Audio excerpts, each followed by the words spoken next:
Chapitre 1. L'inconnu. Au café, c'était un soir d'automne.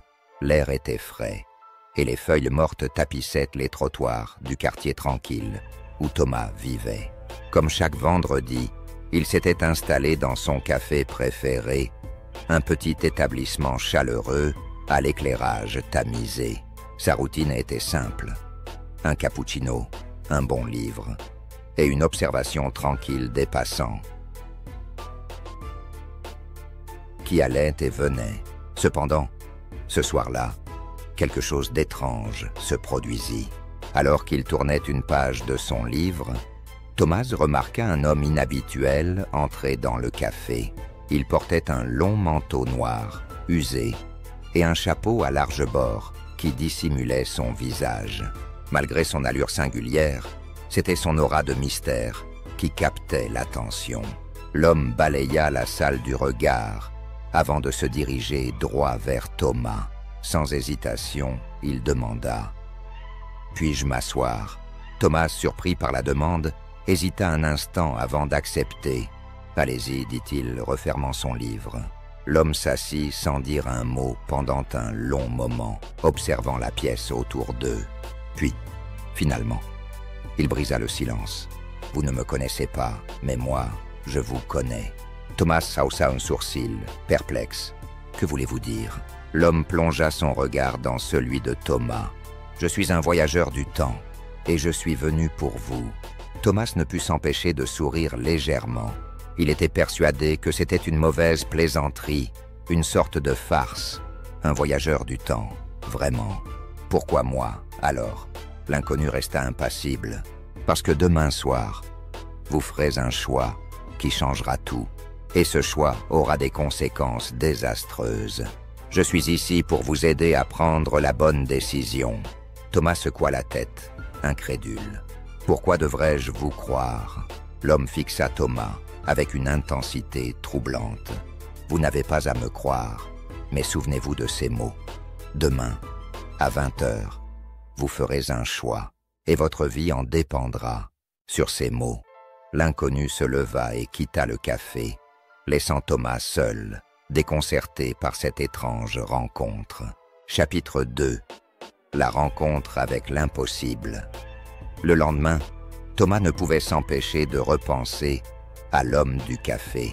C'était absurde, mais quelque chose dans son discours avait résonné en lui.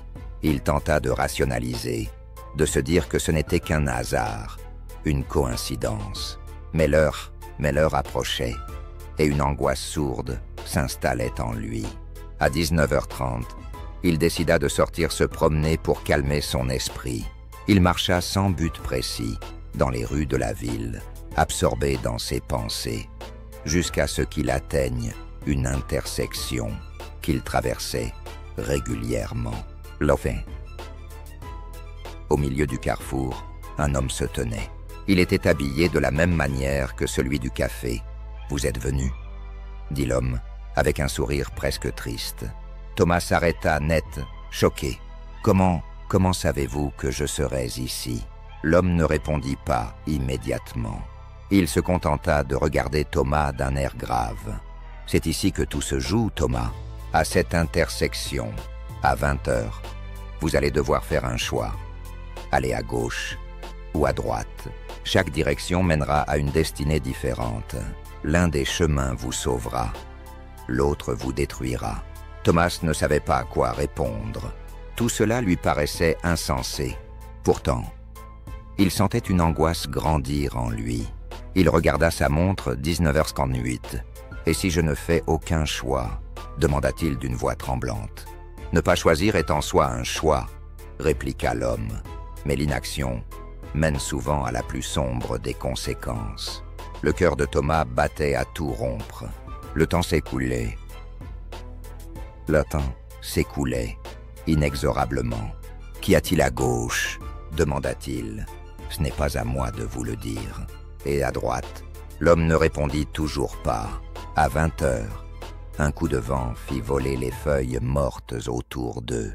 Thomas prit une profonde inspiration. Sans savoir pourquoi, il fit un pas à droite. Chapitre 3. Les retombées.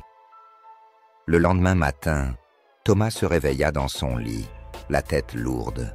Il avait des flashs de la nuit précédente, mais tout semblait flou. La rencontre avec l'homme du café, le carrefour, tout cela lui paraissait désormais lointain, presque comme un rêve. Il se leva péniblement, se dirigea vers la salle de bain et se regarda dans le miroir. Quelque chose clochait, ses yeux étaient cernés et son visage semblait plus fatigué que d'habitude. Mais ce n'était pas juste la fatigue, il sentait un changement, un poids sur ses épaules qu'il n'avait jamais ressenti auparavant.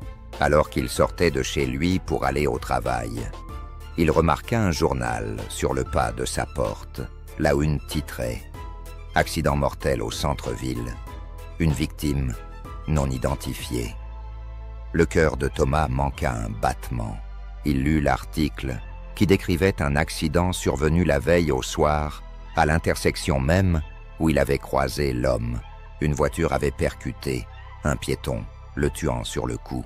Personne ne savait encore qui était la victime. Thomas sentit un frisson parcourir son échine. Il réalisa qu'il aurait pu être à cet endroit, à ce moment. Était-ce le résultat de son choix? Était-ce ce que l'homme avait voulu dire par sauver ou détruire? Chapitre 4. Le dilemme du temps. Les jours suivants, Thomas n'arrivait plus à se concentrer. L'image de l'inconnu hantait son esprit.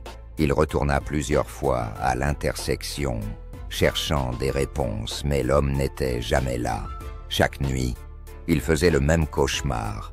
Il se voyait à l'intersection, hésitant entre deux chemins, tandis que l'inconnu l'observait dans l'ombre. Un soir, alors qu'il tentait de trouver le sommeil, une voix résonna dans sa chambre. C'était celle de l'homme. « Vous avez fait un choix, Thomas. Mais il reste une autre décision à prendre. » Thomas se redressa effrayé. « Que voulez-vous de moi » cria-t-il. L'homme apparut dans un coin de la pièce. Sa silhouette, à peine visible dans l'obscurité. « Vous avez échappé à la mort, mais ce n'était qu'un début. Le temps est une boucle, et il ne se laisse pas manipuler facilement. Vous devez corriger votre destin, sinon tout s'effondrera. » Mais qu'est-ce que ça veut dire? Je ne comprends rien à tout ça. L'homme s'approcha, son regard grave. Je ne peux pas vous expliquer en détail, mais demain, une autre décision se présentera à vous. Elle sera encore plus cruciale que la précédente. Soyez prêts, car cette fois-ci, il n'y aura pas de retour en arrière. Sur ces mots, il disparut, laissant Thomas seul dans l'obscurité de sa chambre, la peur nouant son ventre. Chapitre 5. La dernière chance. Le lendemain, Thomas passa la journée dans un état de nervosité extrême. Chaque décision, aussi banale soit-elle, lui semblait lourde de conséquences. Il scrutait chaque détail, cherchant un signe, une indication de ce que pourrait être ce fameux autre choix. L'après-midi, il reçut un appel. C'était sa sœur, Claire. Elle voulait qu'il la rejoigne pour le dîner chez elle, avec toute la famille. Thomas accepta, pensant que cela pourrait le distraire un peu. En fin de journée, il prit sa voiture et se dirigea vers la maison de sa sœur. Le trajet était paisible, et pendant un instant, il parvint à oublier ses inquiétudes. Mais alors qu'il s'engageait sur l'autoroute, un embouteillage inattendu le contraignit à prendre une sortie alternative. Il arriva à un carrefour qu'il ne reconnaissait pas. La route était sombre, peu éclairée, et soudain, il sentit cette sensation familière, ce poids sur ses épaules, cette impression d'être à nouveau à un moment décisif. Le choix devant lui. Deux routes s'offraient à nouveau. L'une menait vers une petite route de campagne, l'autre vers la ville. Il regarda l'horloge de la voiture. Il était 19h59. Son cœur se serra. Était-ce là le moment dont parlait l'homme? Il savait qu'il ne pouvait plus hésiter. Un choix devait être fait. Mais cette fois, il n'était pas sûr que l'une ou l'autre des options serait sans conséquences terribles.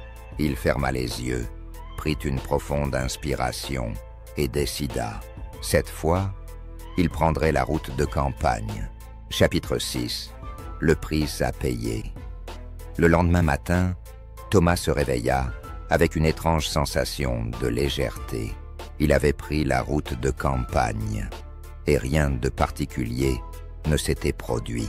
Il était arrivé chez sa sœur, avait passé une agréable soirée en famille et tout semblait normal. Mais dans son esprit, quelque chose clochait.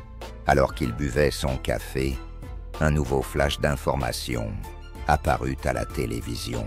Un accident grave s'était produit en ville, sur l'autre route qu'il avait hésité à prendre. Plusieurs voitures avaient été impliquées dans une collision mortelle. Thomas comprit alors son choix, une fois de plus, l'avait sauvé de la mort. Mais à quel prix?